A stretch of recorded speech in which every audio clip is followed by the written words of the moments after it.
Hi friend, मेरे पास में amplifier है 3800 वाट का, जो कि V18 2 चैनल मॉसफेट एम्पलीफायर है।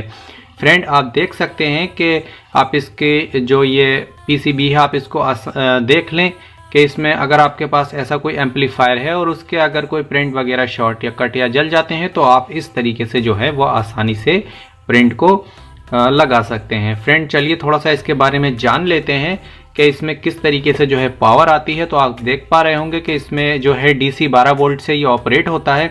इसके साथ साथ फ्रेंड्स इसमें एक डीसी फ्यूज दिया हुआ है और इसमें सप्लाई के लिए कुछ एक मॉसफेट लगाए गए हैं।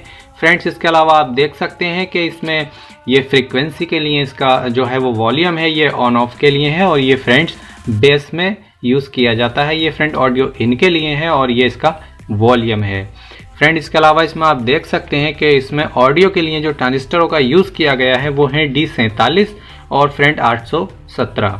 तो फ्रेंड्स, यही बस इसमें टोटल कंपोनेंट हैं और आप देख सकते हैं कि अगर आपका कोई इसमें कंपोनेंट शॉर्ट हो जाता है तो आप आसानी से जो है वो चेंज कर सकते हैं।